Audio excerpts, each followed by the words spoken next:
What's up, investors? It's the Russian jet. Well, here we go. Looks like it is finally starting to happen.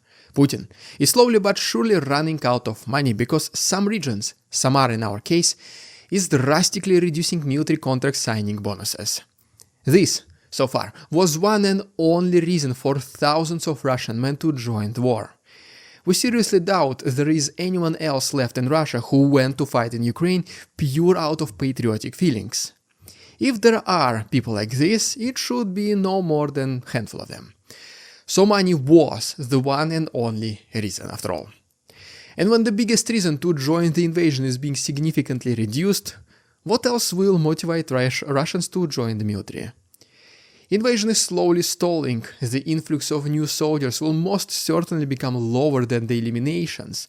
So right now Putin is operating on borrowed time. We don't think the front lines will change significantly moving forward, so until the peace talks begin, whenever it happens, Putin will simply try to hold on to existing occupied territories and try to not make his position any weaker. We also cannot ignore the complete disaster of a meeting that happened between Trump's administration and Zelensky last week. We are not going to focus on exactly what was said during that meeting, we are sure you've seen all the videos, but rather let's just talk about the potential consequences and future as a result of these negotiations, if you can call them this way. For the longest time, Europeans seemed to view Ukraine as a remote battleground.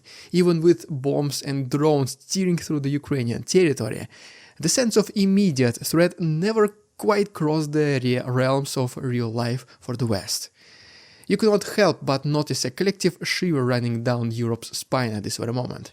Because if America's security guarantees can be brushed aside with a snap of a finger, what becomes of countries like Poland, Estonia or Germany, that they also need an actual help. So no wonder almost every single European leader, including Canada, all as one confirmed their unconditional renewed support for Zelensky and Ukraine. Now, more than ever, they realize that Ukraine is a wall that protects them from Putin's Russia. Let's begin with the region of Samara, a region that once lured potential records from the largest signing bonuses in the entire country, up to 3.6 million rubles, with a federal bonus adding on an extra chunk that could reach 4 million rubles. That is approximately $45,000 at the current exchange rate. That was a jaw-dropping number for anyone who believed this war could be their golden chance to clear personal debts, save their failing businesses, or just pocket easy money and ride out the storm. Especially when a rumor started penetrating the minds of potential Russian soldiers that the ceasefire might be achieved soon, it's right around the corner, so they will get these millions of rubles without actually endangering their lives. Months passed since such rumors appeared in the country, and we are certain there are hundreds of entrepreneurial Russians who wanted to make a quick buck and, well, they ended up lying in Ukrainian soil for eternity. That was a very risky investment, and unfortunately for them it did not pay out. Thousands more are currently signing the military contracts, having the same hopes, and thousands more will do it in the future. So, even though the activity along the front lines is close to zero, the losses will remain very high. As a result, an increase of entrepreneurial spirit in Russia, the very basic economic concept of supply and demand started working once again. As soon as there was a huge influx of new volunteers, paying such high bonuses to everyone quickly became unmanageable for small regional budgets. For example, Samara officials have decided to cut the bounty for up to 1.5 million rubles. This shift immediately prompted theories ranging from propagandistic ones, stating that the recruitment goals had been officially and finally reached, or more realistic ones, that the local budgets were on the verge of collapse. On the surface, this rollback in Samara might mean the government does not need a massive wave of new soldiers right this minute. Maybe they have filled all the quotas, or maybe the local treasury was about to explode from funneling millions to men who would vanish at the first sight of an actual firefight. Or maybe, behind the scenes, there is a quiet nudge from the very top, some unspoken direction to tone down the financial incentives, so no one waves a red flag that yet another wave of forced recruitment is on the way. But realistically, most likely, the overall Russian budget is no longer capable of paying such amounts for almost non-existent returns. No grand battles have been won, no huge territories captured, and yet the payments are the highest they have ever been. It just makes sense that Putin is running out of money and he wants to incentivize Russians long enough until some sort of ceasefire is achieved. Especially since the Putin's administration witnesses how the Trump's administration sees the whole situation in Russia's favor. The bigger question now is whether other territories will follow suit, and whether the expectations of Trump's future actions are genuine or not. I mean, Putin is not stupid, unfortunately for us, to unconditionally trust every single Trump's word and promise. He does have it in the back of his mind at all times that this might end up some sort of a trap.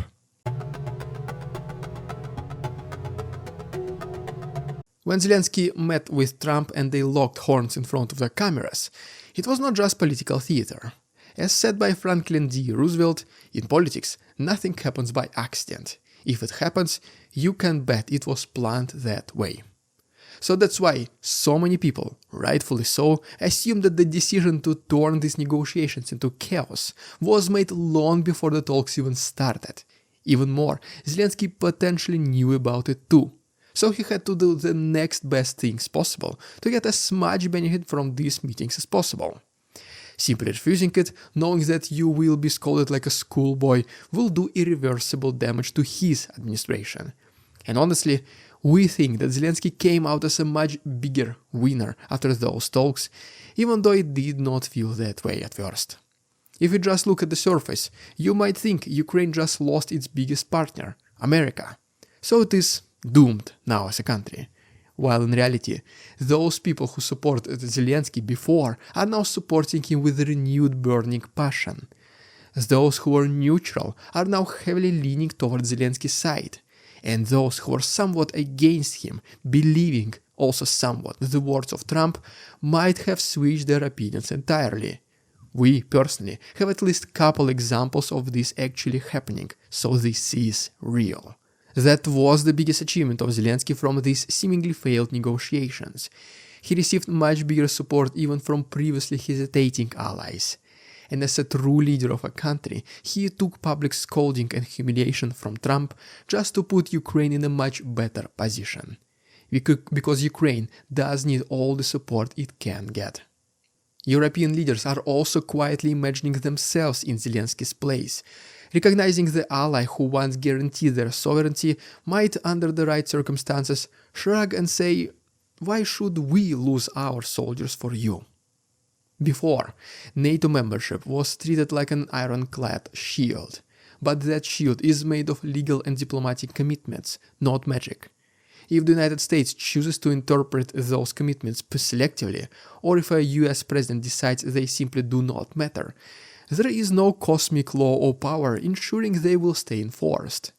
And if you doubt that, just remember how Trump has spoken about past agreements, mostly with NATO, and any arrangement he believes offers him less than an absolute advantage.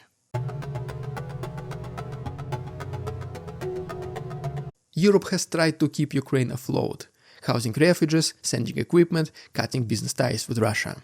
For a long time, it seemed purely moral. With no tangible threat, the European Union capital might be next in line for a bombardment.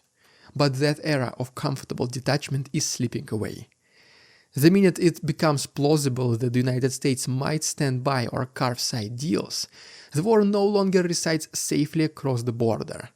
For the first couple of years, European capitals acted like there was a mythical force field around NATO territories. In the European mindset, the conflict had its designated boundaries. Bombs could fall a few feet away from Polish border, for example, and still not this become Europe's problem. And we've seen it happen several times in the past, to be honest. Such attacks were dismissed as unintentional. Nobody wanted to escalate the conflict even further. Putin as well might have been waging a relentless war, but he would not dare cross into European Union territory, because theoretically that would trigger a Third World War. As if the neat lines on a map were an unbreakable firewall, guaranteeing that no matter how close the conflict got, it would never spill over into NATO soil. Those illusions worked for a while, particularly because the United States was presumably to be the unstoppable guardian of the alliance. The concept was simple. If Putin attacked a NATO member, he'd be poking a bear exponentially stronger than himself. But now that Trump is back on stage, basically telling Zelensky, go settle this on your own way or give Russia what it wants, Europeans are looking around and wondering if that same scenario might happen in their own backyards. It doesn't help that Russia's military, despite all its missteps, has spent 3 years mirrored in a large-scale combat. And however flawed that force might be, it has one thing most European armies lack: fresh experience in modern warfare on a massive scale. Now, if the day ever comes when Putin decides to push west, the question is, who exactly would leap to the defense of, say, Lithuania or Poland? Would the current or next resident of the Oval Office wholeheartedly commit troops, or decide that protecting these countries is not worthy a global confrontation? We hope we will never have to answer this question. So, if you are sitting in Berlin, Paris or Vilnius right now, you might ask yourself, what's next? Because if America steps back, you are the one facing the biggest wolf in the door. The Russians might be battered, but they are not spent, not yet. If the invasion does continue past Ukraine's borders, it does not mean it will happen right away. Putin can and most likely will use the potential ceasefire to learn his mistakes, rebuild the army, rethink the strategies, and place his war machine on new, much faster tracks. European armies, on the other hand, have spent decades scaling down, doing occasional joint military exercises, but mostly being comfortable behind the American umbrella.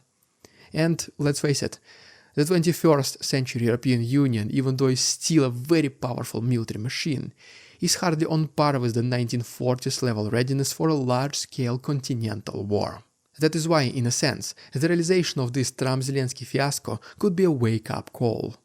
When rumors swirl that Trump might be ready to sign some secret handshake that leaves Ukraine on the cold, or that the Americans are losing patience with their European freeloaders, suddenly the continent gets a very tangible reason to pump resources into its own defense, not relying on America.